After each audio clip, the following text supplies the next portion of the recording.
Assalamualaikum warahmatullahi wabarakatuh. Perkenalkan saya Fani Fadila, GSD 2018C FKIP, Universitas Riau. Video ini saya buat dalam rangka memenuhi tugas mata kuliah Inovasi Pendidikan. Baiklah, di sini saya akan memaparkan sedikit mengenai yang pertama ada pengertian student-centered learning, yang kedua ada efektivitas dari menggunakan metode student-centered learning, dan yang ketiga ada manfaat dari menggunakan metode student-centered learning.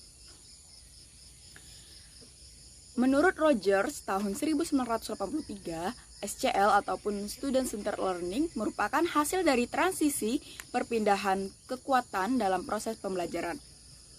Dari kekuatan guru sebagai pakar menjadi kekuatan peserta didik sebagai pembelajar.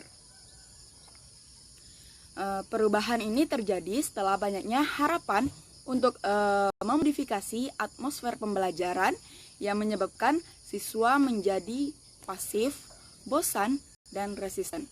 Kemudian menurut Camber, tahun 1997, SCL ataupun Student Centered Learning ini merupakan sebuah kutub proses pembelajaran yang menekankan peserta didik sebagai pembangun pengetahuan, sedangkan kutub yang lainnya adalah guru sebagai agent yang memberikan pengetahuan. Kemudian menurut Herden dan Crosby pada tahun 2000, SCL ataupun Student Centered Learning menekankan pada peserta didik sebagai pembelajar dan apa yang dilakukan siswa untuk sukses dalam belajar dibandingkan dengan apa yang dilakukan oleh guru. Dari definisi yang berbeda tersebut, dapat dipahami bahwa metode student-centered learning ataupun SCL merupakan model pembelajaran yang menempatkan siswa sebagai pusat dalam proses pembelajaran.